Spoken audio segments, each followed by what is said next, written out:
continuación entonces les voy a presentar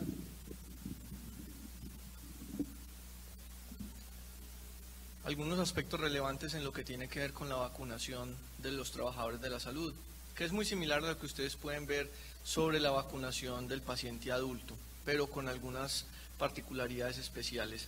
Y para introducir este tema, quiero mostrarles o hacerles relación a este estudio.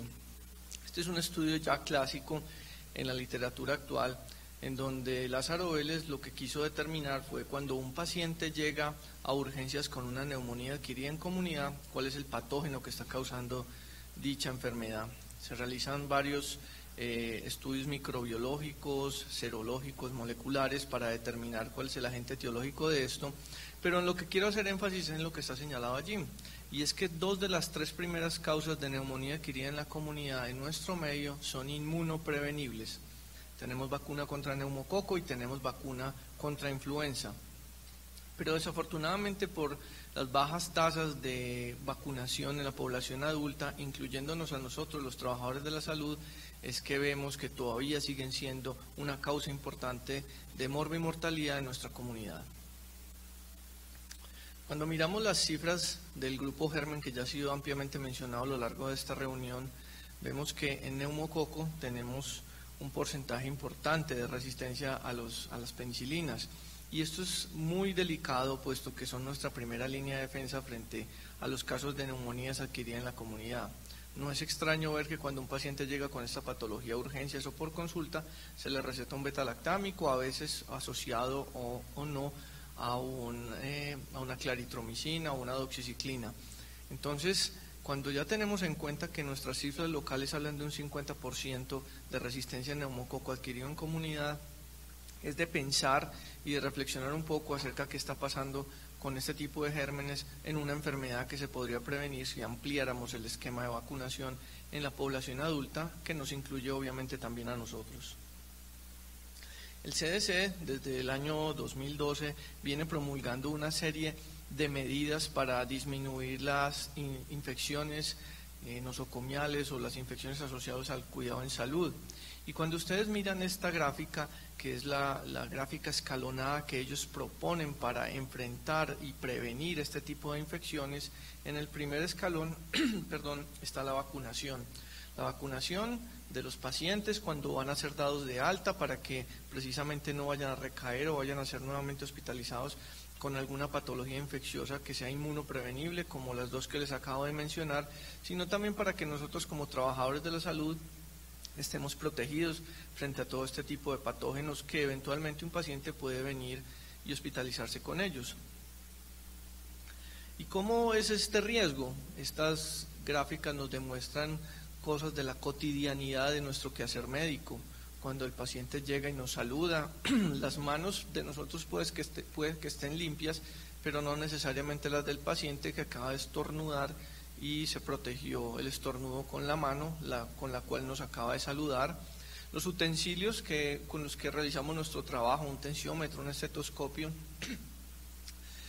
pueden estar contaminados del paciente anterior. Uno no esteriliza o no limpia ávidamente estos utensilios entre uno y otro paciente y pueden facilitar la diseminación de este tipo de patógenos, más aún cuando el paciente que llega a nuestra consulta o por urgencias viene sintomático respiratorio. Entonces el paciente viene tosiendo o estornudando y uno no sabe qué le acaban de estornudar en la cara. Es una tosferina, es tuberculosis, es influenza.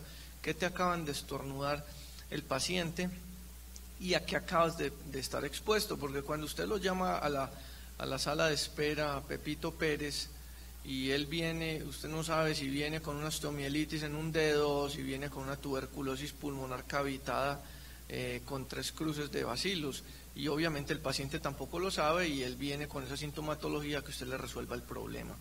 Entonces, comúnmente estamos muy expuestos a diferentes patógenos, tanto en los hospitales como también en la comunidad. He tenido varios pacientes diabéticos con tuberculosis francamente severa, no le caben las cruces a la baciloscopia, cavitadas, y resulta que son taxistas. ¿A cuántas personas, por Dios, ha podido infectar ese paciente? pacientes que después van a llegar a nuestra consulta, pero es que nosotros también montamos a veces en taxi, yo por ejemplo todos los días voy en metro al hospital, entonces uno se preocupa mucho cuando cierran las puertas del metro y todos quedamos en el socavón ahí metido, o cuando uno se pregunta también si yo cojo un circular sur en la 80 y está cayendo un aguacero y todo el mundo cierra los vidrios y hay un tráfico o un trancón muy grande en la 80 y alguien empieza a toser dentro de ese bus, ¿qué va a pasar? Nada que decir de cuando uno se monta en un avión y el del lado viene tosiendo, y cosas así similares que pueden suceder en escenarios donde hay una gran congregación de personas y que eventualmente pueden haber patógenos infecciosos. O usted que está sentado aquí escuchando esta conferencia y tiene al del lado que no hace sino toser desde que empezamos. Puede ser porque está el aire acondicionado o puede ser porque de verdad tenga algo que el paciente de ayer le contagió y apenas está en un periodo de incubación o iniciando los síntomas. Pero eso tampoco significa que nos tengamos que ver como esta gráfica y que tengamos que atender a todos los pacientes como si tuvieran ébola, pero sí debemos al menos tener un sistema inmunológico competente que nos permita enfrentar a lo que hay hoy en día y que el grupo Germen nos advierte, y es neumococo resistente, es una influenza en la comunidad que es capaz de mandar a cualquier persona sana a cuidado intensivo y que termine con traqueostomía, gastrostomía y un daño pulmonar muy severo o incluso muera. Entonces debemos estar protegidos en este sentido. Y la idea es invitarlos a imitar esta imagen, y es que haya más trabajadores de la salud, que nos estemos vacunando todos los días para protegernos a nosotros y a nuestras familias, porque si tú te infectas de influenza, le llevas esa influenza a tu hijo a la casa, y eso puede ser que para ti sea una gripa, pero para tu cónyuge o tu hijo sea una infección relativamente severa. ¿Cómo es la experiencia de la vacunación en trabajadores de la salud en otras latitudes? Miremos un ejemplo europeo en 2015 frente a la vacunación en hepatitis B. Y hay varias cosas que les quiero resaltar en esta. Miren cómo los médicos que clasificaron como sin especialización tenían un índice de vacunación menor al 60%. Entonces, ¿por qué el de la especialización sí se vacuna y el que no se está especializando no? Posiblemente porque las mismas universidades les exigen un carnet de vacunación para poder iniciar su proceso de formación educativa. Pero lo otro es los trabajadores sanitarios, estas señoras que hacen el aseo en el hospital y que de una u otra manera también están igualmente expuestos como nosotros a patógenos nosocomiales, a epidemias nosocomiales, a diferentes patógenos, y que no están adecuadamente protegidas, como lo demuestra esta diapositiva. Entonces, cuando le preguntan a estos trabajadores de la salud, sean o no médicos, ¿usted por qué, si sabe todo lo que se supone que sabe, usted por qué no se ha vacunado? Dan respuestas como que les da miedo los efectos secundarios de la vacuna, y hay todo, ustedes ya vieron todo un montón de movimiento antivacuna a nivel mundial y las consecuencias que este movimiento ha tenido en términos de sarampión y posiblemente a futuro en otras patologías que empiecen a resurgir. Muchos dudan incluso de la eficacia de la vacuna, lo cual ha sido ampliamente demostrado no solo en la literatura, sino en la experiencia a nivel mundial de lo efectivas que son. Algunos incluso quieren que les manden hasta una carta de invitación a vacunarse, quieren como una invitación a un matrimonio, te invitamos cordialmente a que te vacunes el día de hoy, y eso fue una de las razones que alegaron estos europeos muy pinchados acerca de por qué no se habían vacunado, pero otros simplemente dicen es que yo estoy muy ocupado y no he tenido tiempo de irme a vacunar, como si fuera algo que uno pudiera dejar ahí relegado y que no tuviera mayor importancia. Esta es la vacunación en Estados Unidos en la época de influenza en 2012-2013. Vemos cómo las tasas de vacunación vienen aumentando de manera muy importante, excepto en un grupo poblacional específico. Y este grupo poblacional son los médicos que atienden consulta externa. Entonces, parece ser que los que están en el ámbito hospitalario, pasando ronda en unas salas de hospitalización, tienen claro lo de la vacunación en el trabajador de la salud, pero es como si el que trabaja en consulta externa pensara que porque el contacto con el paciente son solo 15-20 minutos, entonces no hay tiempo de contagiarse. Y eso, como todos sabemos, pues está alejado de la realidad, y es muy importante que, independiente del sitio donde te desempeñes, debieses estar vacunado. Veamos una experiencia un poco más de este lado del mundo. Esto es Lima, Perú, y vemos cómo la vacunación en los médicos, comparado con los otros trabajadores de la salud, es menor al 70%, como si los otros estuvieran más expuestos o menos expuestos, o tuvieran más conciencia de lo que nosotros como médicos debiésemos tener supremamente claro. Cuando le preguntaron entonces a los médicos que no estaban vacunados por qué no se habían vacunado, encontraron nuevamente las mismas respuestas. Están preocupados por los efectos adversos. El movimiento antivacunas ha tenido un impacto importante a la hora de promulgar sobre estos serie de efectos secundarios que son reales, pero que riesgo-beneficio obviamente están a favor del beneficio. No han tenido tiempo para asistir a los programas de vacunación. Hay otros que tienen contraindicaciones porque están en embarazo, porque tienen patologías que los inmunosuprimen y no permiten aplicar este tipo de vacunas, o simplemente que nadie les ha informado, lo cual pues es totalmente absurdo, porque cualquier médico que haya pasado por una escuela de medicina pues está completamente informado del beneficio de la vacunación. Ahora sí, algo local. Este es un estudio que hizo Juan Diego Vélez en Cali, en donde le preguntó a los médicos sobre qué sabían de las vacunas para los pacientes adultos. Casi todos dijeron que tenían muy claro la vacunación contra influenza.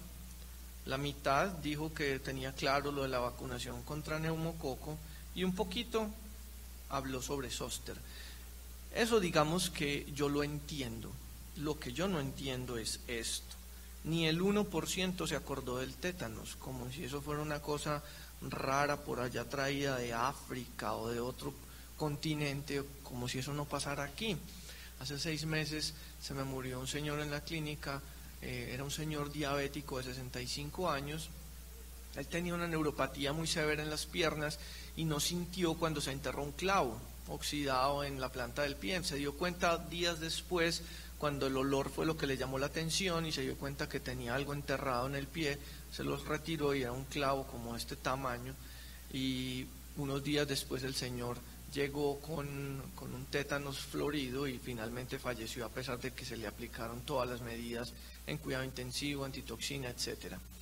Entonces, esto es una patología que estamos viendo todavía en 2018, que ayer, cuando conversaba con unas enfermeras del oriente antioqueño, me comentaban que todavía ven tétanos neonatal en veredas muy retiradas del oriente antioqueño, donde a una señora le atendieron el parto y le cortaron el cordón umbilical con un machete, y después al niño le dio una oncefalitis y le dio un tétanos, y obviamente pues el niño falleció.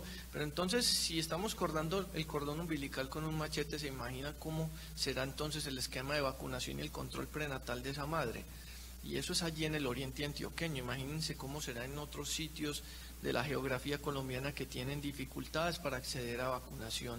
De manera que es llamativo en este estudio de Juan Diego ver cómo los médicos nos acordamos de influenza, que es muy importante obviamente, pero se nos olvida el tétanos, que es también una patología importante y que los pacientes siguen consultando por esto. En el lado derecho de la gráfica, entonces, le preguntó Juan Diego a los médicos: bueno, usted sabe muy bien sobre las vacunas y cuáles vacunas le va a aplicar a su paciente, y usted está vacunado. Y el 99.75% de los médicos no tenían su esquema de vacunación actualizado, o sea, casi todos. Ahora, yo no les voy a pedir que levanten la mano ni que me pongan en el celular. Pregúntese usted mismo si usted sí está vacunado contra todo lo que se debiese vacunar un trabajador de la salud. Como yo sé cuál es la respuesta, porque Juan Diego ya no la dijo, la invitación es a esto, que nosotros tenemos que velar por la salud de todas estas personas, pero también por la de nosotros y la de nuestras familias. Entonces la invitación es que como adultos debemos vacunarnos también. Y para esto existen guías internacionales. A mí la que más me gusta es la del CDC, porque la actualizan cada año en febrero y la publican en este journal, y aparece en todo el esquema de vacunación del adulto. Pero esta vacunación del adulto supone una cosa muy importante, y es que el adulto que se va a aplicar este esquema de vacunación debe haber recibido todo su esquema de vacunación de la infancia completo, y eso digamos que posiblemente para la población profesional de Colombia está bien y es probable que se cumpla. Para la población general esto no es tan cierto, muchas vacunas no están en el POS, entonces son costosas, etcétera. No hay un acceso, digamos, universal a este grupo de vacunas, pero hay que tener en cuenta esta premisa. En esta publicación van a encontrar esta tabla. Lo que les tengo señalado ahí es la vacunación del personal de salud. O sea, es tan importante que como adultos el personal de salud esté vacunado, que en la guía del CDC tenemos una casilla específica para nosotros, en donde nos recomiendan o nos indican qué vacunas debiésemos tener como trabajadores de la salud. Lo que ustedes ven aquí son otras patologías, si es que podemos llamar a la patología a ser trabajador de la salud, algunos piensan que sí, pero lo que ven aquí son todas las patologías de los pacientes adultos que nosotros vemos, y como algunas están contraindicadas. Las que están contraindicadas son las vacunas que son vivas atenuadas, que en todo paciente inmunosuprimido no se pueden aplicar. Aquí vemos la triple viral, aquí vemos a varicela. Y una cosa muy importante que empezaron a incluir este año y fue la diferenciación de las dos vacunas de zóster. Existen actualmente en el mundo dos vacunas comerciales de zóster, una vacuna que es viva atenuada, que es la que ven aquí en la parte inferior y que no se puede aplicar a los pacientes inmunosuprimidos, que es esta de acá, y está la vacuna inactivada. La vacuna inactivada todavía no está disponible en Colombia, esperamos que para este año ya haga parte de nuestro esquema de vacunación y que pueda estar disponible, pero tiene dos ventajas muy grandes. La primera es que se le puede aplicar a cualquier persona independiente de su estado inmunológico, no está restringida en pacientes que tengan algún grado de inmunosupresión, y por eso ustedes ven que, en contrario a lo de la vacuna que está inmediatamente inferior a ella, sí se puede aplicar y no está contraindicada en inmunosuprimidos.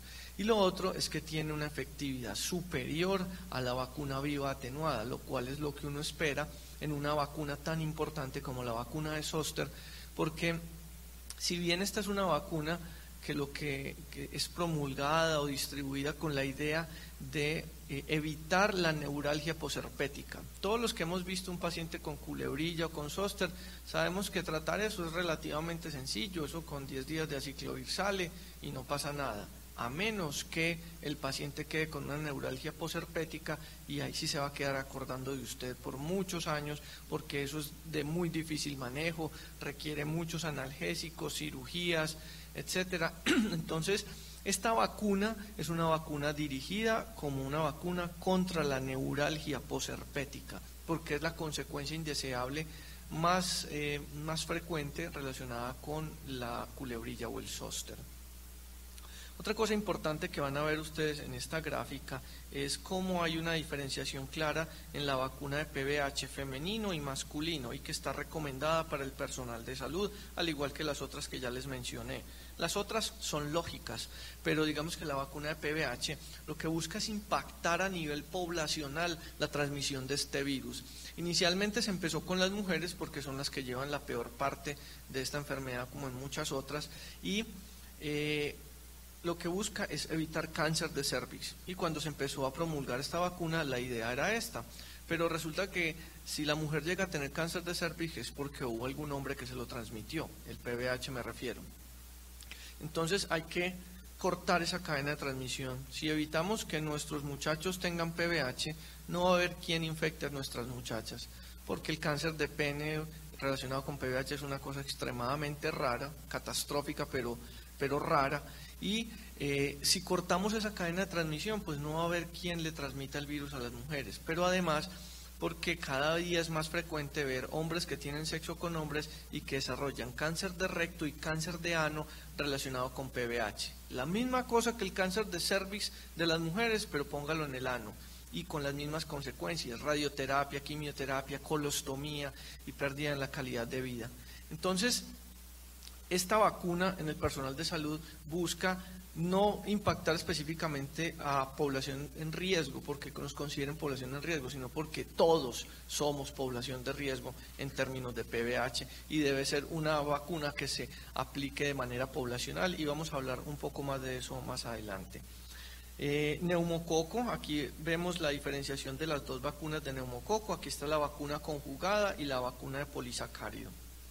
Pues bien, si estas dos vacunas las ven, no están recomendadas de rutina en la población que atiende, en la población de personal de la salud, es una vacuna que tenemos que considerar en todos nosotros porque, como les mostraba los datos, la resistencia en neumococo viene en aumento y una medida costo efectiva para evitar esto es vacunar a toda la población. Les voy a mostrar más adelante datos acerca del impacto que esto ha tenido en sitios como Holanda, en donde es una regla casi universal aplicar esta vacuna en la población, con lo cual han reducido casi el 50% la incidencia de esto, evitando que se genere una gran formulación de antibiótico. Otras vacunas importantes, pues obviamente hepatitis B, hepatitis A, y ya les voy a mencionar algo al respecto también. Hablemos entonces de algunas vacunas en particular. Tétanos y difteria es la vacuna que se aplica con los toxoides. Recuerden que esta vacuna no va dirigida contra estas bacterias, ni contra Clostridium tetani, ni contra Corynebacterium diphtheriae, sino contra la toxina que ellos producen, que es finalmente la responsable de los efectos secundarios. Hay que tener en cuenta que a todos nos vacunaron en la infancia y que había que hacer refuerzos cada 10 años, pero casi nadie se está haciendo el refuerzo y por eso a mí hace 6 meses se me murió ese señor en la clínica. Incluso muchos pacientes mayores de 60 años nunca se vacunaron, nunca se han puesto un refuerzo y son población en riesgo. Hay un agravante adicional y es que la consecución de la gamma-globulina hiperinmune es supremamente complicada.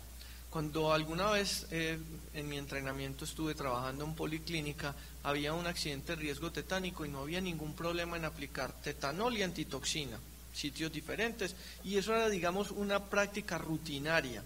Hoy en día esto es muy diferente porque conseguir la antitoxina es muy difícil. Para el paciente que les mencioné, tuvimos que traerla de Bogotá, vuelo charter, un montón de enredos, porque no es fácilmente conseguirla, no es algo que ya mantengamos en los stocks de urgencias. Entonces, la mejor medida para esto es obviamente que el paciente esté vacunado para que ni siquiera tenga el riesgo del accidente tetánico.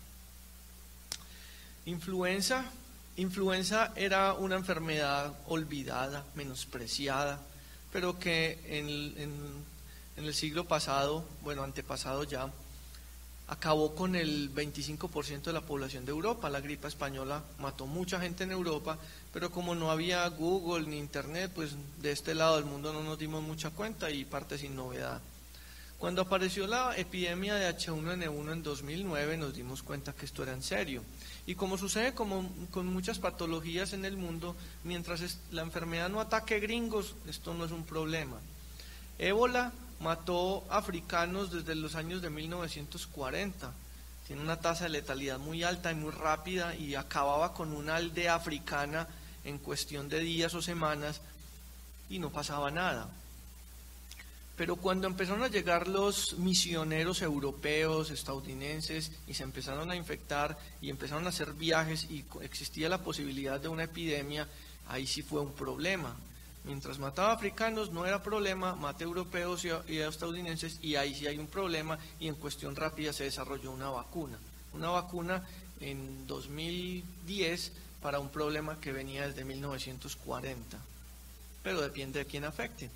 Igual sucedió con influenza, mientras influenza mató gente en México no hubo problema hasta que pasó la frontera. Cuando pasó la frontera, entonces ya era un problema mundial y rápidamente se desarrollaron vacunas. Y la efectividad de la vacuna de influenza va a depender de la similitud de la cepa que esté contenida en la vacuna con la cepa que realmente circule. Como ustedes saben, influenza constantemente muta y por eso nos tenemos que revacunar cada año, pero hay que advertirle a ustedes como usuarios de la vacuna y a los pacientes también dos cosas. Lo primero es, miren, la efectividad de la vacuna está alrededor del 70%. O sea, aunque usted esté vacunado, todavía le puede dar influenza, porque la similitud va a depender de eso. Con esta vacuna disminuimos una gran cantidad de hospitalización y de mortalidad, sobre todo en pacientes mayores. Y lo otro que hay que advertirle a los pacientes cuando se vacunan contra influenza es que usted lo está vacunando contra influenza, no contra la gripe. Eso es distinto. Porque muchos pacientes usted los vacuna y a los 8 días viene a hacerle el reclamo que usted los vacunó contra la gripe y que a los 15 días de vacunado le dio gripe.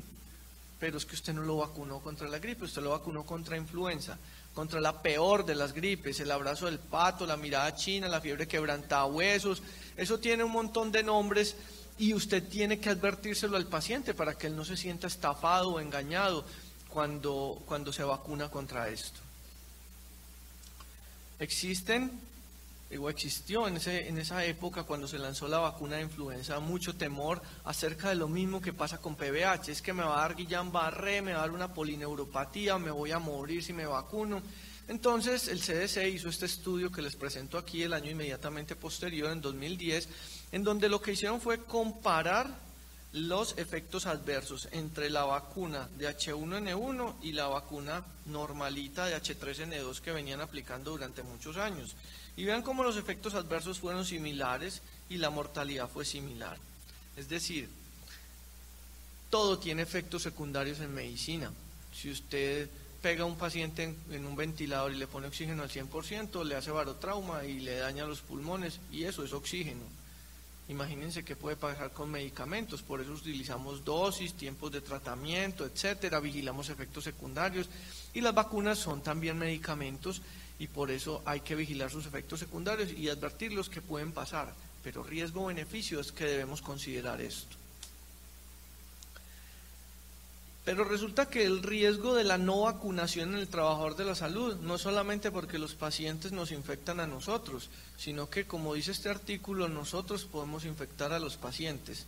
A mí me da mucho temor que un abogado llegue a ver este artículo, porque en este artículo encontraron esto: la cobertura de vacunación en Estados Unidos y en Canadá frente a influenza era, para este momento, que es 2017, hace un año, poco más de un año, era muy bajita. O sea, los trabajadores de la salud no se hacen los refuerzos anuales de influenza, y eso pues que allá con el cambio de las estaciones y todo eso tienen mucha influenza y saben exactamente en qué parte del año les va a dar influenza.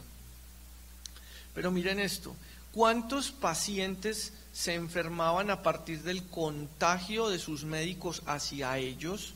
Era un número significativo. ¿Y cuántos se morían a partir de la infección que sus médicos les transmitían a ellos? O sea que no solamente que es un riesgo que el paciente llegue con una influenza al consultorio y que por estos síntomas uno se enferme, sino que también a uno le da influenza y uno llega a atender al pobre inmunosuprimido que acaban de trasplantar y le transmite una influenza que en ellos se desarrolla de una manera mucho más agresiva. Influenza y neumococo trabajan en llave, son muy amigos. Influenza abre el camino y abona el terreno, destruye las defensas, destruye el epitelio ciliado de la vía respiratoria, para que llegue neumococo y tenga dónde anidar, dónde adherirse y poder causar el daño que ya todos conocemos. Dirá uno, pero es que, bueno, si a uno le da una neumonía, pues es una neumonía, eso no es muy grave, pero depende de la neumonía que te dé. Y hablando específicamente de neumococo, vemos cómo si eres un adulto sano y te da una neumonía por neumococo y te dan claritromicina y es una neumonía leve, no pasa nada. Pero a medida que aumenta la severidad, de acuerdo a este score, de la primer episodio de neumonía de tu vida, va a tener un impacto en sobrevida hasta 10 años después. Es decir, si cuentas con la suerte de que eres un adulto sano y te da una neumonía leve, eso a 10 años no va a tener ningún impacto. Pero si eres el mismo adulto sano y te da una neumonía severa, y mientras más severa, peor el pronóstico durante los próximos 10 años posteriores a que te hayas recuperado, entre comillas, de la tal neumonía. De manera que lo ideal es que a uno ni siquiera le dé este primer episodio de neumonía, porque usted no sabe si le va a dar una neumonía leve o una neumonía severa, porque esto va a tener un impacto en los próximos 10 años de su vida. Entonces, este es un estudio de 2015 en donde probaron la vacuna de neumococo en la población de Holanda. ¿Por qué escogieron Holanda? Porque tienen un sistema de información muy detallado y porque el 100% de la población está vacunada contra influenza. Les faltaba neumococo, que al igual que acá, era una de las principales causas de neumonía adquirida en la comunidad. ¿Y qué encontraron? Que cuando comparaban con placebo, disminuía el 45% el primer episodio de neumonía adquirida en la comunidad, lo cual era muy importante en términos de morbimortalidad durante los 10 años siguientes. Imagínense lo que se ahorraron en términos de costos de la atención en salud. ¿Para quién está aprobada esta vacuna? Está aprobada para todos, es, digamos, obligatoria en los niños, pero en los adultos a partir de los 50 años ya también está aprobada en nuestro sistema de salud. El problema está aquí en la mitad, en los adultos sanos, sin comorbilidades, que en mi concepto se debiese aplicar a todos si uno quiere aspirar a cortar cadena de transmisión. Lo mismo de PVH, pero aplicada a neumococo. ¿Cómo es el esquema? El esquema es muy sencillo. Existen, como les mencionaba ahorita, dos vacunas, la vacuna 13 valente y la vacuna 23 valente. Si vamos a vacunar a una persona que nunca ha recibido ninguna vacunación contra neumococo, empezamos con la 13 valente porque es una vacuna que es conjugada y tiene una serie de aditamentos que la hacen muy inmunogénica y que estimulan de una manera muy importante el sistema inmunológico para protegernos contra los 13 serotipos que están incluidos allí. Recuerden que hay más de 90 serotipos de neumococo circulando en el medio, pero hay unos en específico que son los serotipos que producen enfermedad neumocóxica invasiva. Estamos hablando entonces de meningitis, bacteriemia y neumonía. Uno quiere es que el paciente no le dé eso, entonces que le dé una otitis, que le dé una faringitis, digamos, eso es más llevadero, pero que no te dé una meningitis, una bacteriemia o una neumonía por neumococo. Y esos serotipos están incluidos en esta vacuna. Lo ideal sería entonces aplicar primeramente la vacuna conjugada para estimular mucho el sistema inmunológico y 8 semanas después aplicar un complemento, la vacuna polisacárida, que va a incluir los 10 serotipos adicionales que no estaban acá. En próximos años va a venir una vacuna conjugada 20 valente. Esta conjugada 20 valente posiblemente vaya a desplazar estas dos vacunas y ya no haya necesidad de aplicar las dos, sino aplicar solo la 20 valente y con eso quedamos listos. Pero si por el contrario al paciente por X o Y circunstancia primero le aplicaron la polisacárida, nos toca esperar un año para aplicar esta vacuna conjugada. Posterior a este esquema de vacunación se aplica un único refuerzo 5 años después con la 23 valente y ahí termina el esquema. Hepatitis B. Hepatitis B es una enfermedad que posiblemente en los próximos años vaya a desaparecer del planeta, producto de la vacunación masiva que se viene realizando a toda la población, inmediatamente nacen con el antígeno de superficie de hepatitis B. Generando anticuerpos vamos a evitar que la población logre transmitir la enfermedad y obviamente pues enfermarse de ella. Esta fue la primera vacuna que hubo contra el cáncer secundario a la hepatitis B crónica. Tiene una eficacia supremamente alta, se puede poner a cualquier persona, incluso durante el embarazo, y lo más importante es que usted sepa si como trabajador de la salud, si de verdad está protegido contra hepatitis B, porque tenemos accidentes de riesgo biológico con diversa frecuencia. Entonces necesitamos saber si usted de verdad tiene anticuerpos. Una cosa es que usted haya cumplido las 3 dosis del esquema de vacunación y otra cosa es que de verdad esté protegido. Estar protegido significa tener más de 10 unidades internacionales por mililitro de anticuerpos contra el antígeno de superficie. Si tiene más de 10, está protegido. Lo ideal sería tener más de 1000, pero bueno, digamos que tener 10 es como el punto de corte. Pero usted necesita saber si de verdad los generó, porque existen muchas variables de índice genético o inmunológico e incluso de la calidad de la vacuna que le pudieran haber aplicado, que pueden intervenir en el resultado final, que es la generación de anticuerpos. Entonces, seguramente ustedes como trabajadores de la salud están vacunados contra hepatitis B, pero es muy importante que conozcan si de verdad, además de vacunados, están protegidos. Hepatitis A en nuestro medio, digamos que no es un problema, puesto que a casi todos ya nos dio hepatitis A de manera natural en la infancia. Más del 95% de los menores de edad tienen anticuerpos, sea porque se vacunaron o porque les dio hepatitis A. Pero muchos de estos pacientes en realidad no recuerdan un episodio ictérico, y es porque la mayoría de las hepatitis A en la infancia son anictéricas y son simplemente una virosis más.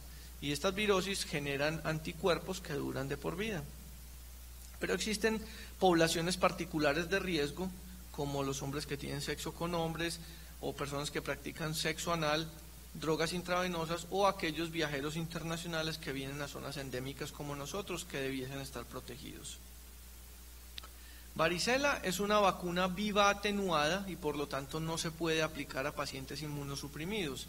Pero para el personal de salud es muy importante, antes de pensar en la vacuna de varicela, es saber si usted tiene anticuerpos contra varicela. Esta es una vacuna que está disponible desde el año 95 en nuestro país y que se aplica en la infancia, pero por muchos años no ha estado incluida en el plan ampliado de inmunización.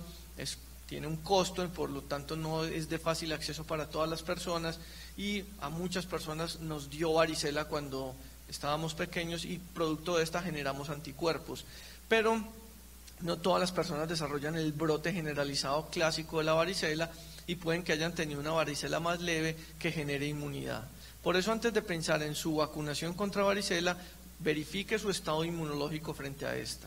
Si ya tiene anticuerpos, no necesita vacunarse, pero si no tiene anticuerpos, es importante que como trabajador de la salud esté vacunado, porque eventualmente, más en pediatría que en adultos, van a llegar pacientes con varicela que no siempre diagnosticamos desde el principio, puesto que el paciente, cuando desarrolla el brote, ya lleva 5 días al menos expulsando activamente el virus y es infectante a los otros sin tener todavía el brote. Entonces es importante que como trabajadores de la salud sepamos nuestro estado serológico frente a varicela, porque nadie quiere una varicela diseminada en un adulto, porque conocemos las consecuencias funestas de esta enfermedad.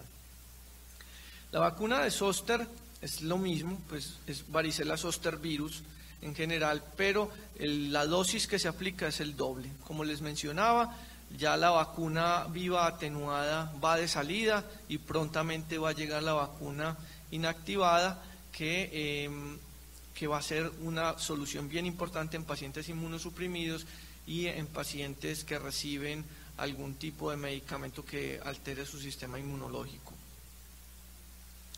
PBH, como les mencionaba, es importante para cortar cadena de transmisión de hombre a mujer y también de hombre a hombre a través de las relaciones anales. Estas vacunas deben incluir al menos las 2 serotipos que causan cáncer de cervix, pero lo ideal es incluir cada vez más aquellos serotipos que también causan los condilomas, para evitar pues esta situación tan incómoda. Existen actualmente estas 2 vacunas comercialmente en nuestro país, Gardasil y Cervarix, la tetra y la bivalente. La bivalente cada vez se utiliza menos, producto de que ya tenemos la tetravalente, y posteriormente vamos a tener la nonavalente, que ya también se está utilizando en muchos países y que ha tenido una efectividad muy alta. Estos fueron los primeros artículos en el año 2011 que nos hablaban de la importancia de la vacunación de PBH en el hombre para evitar que desarrollaran las lesiones anales producto de la infección por este virus.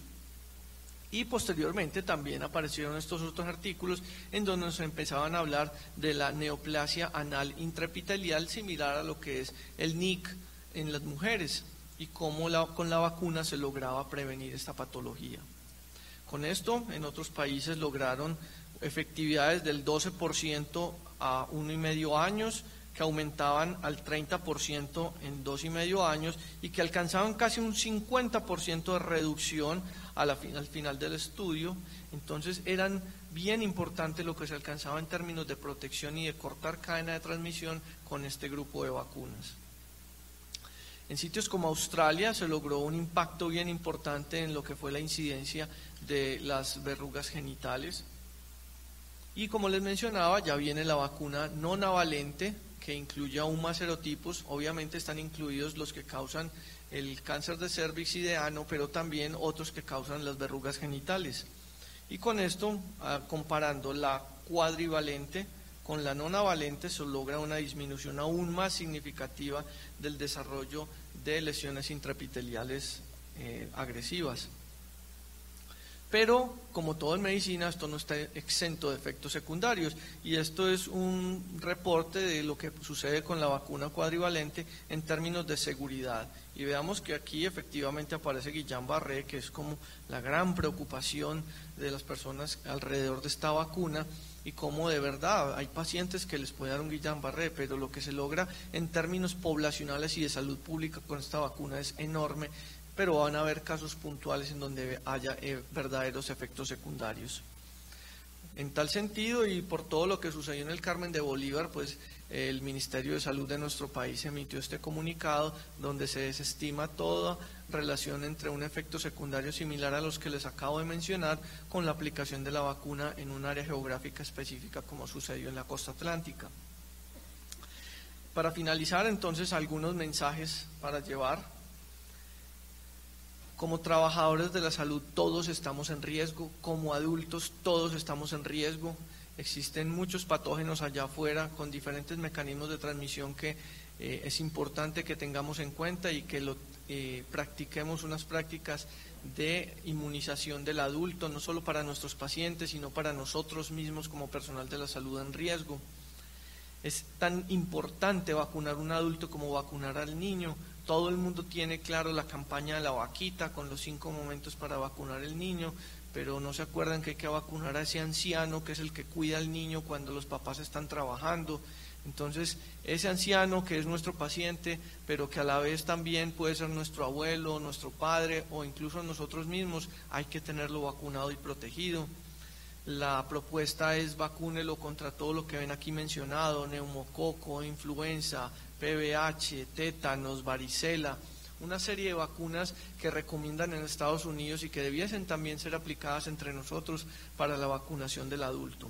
Y esto es un trabajo en equipo en donde la solución depende de todos.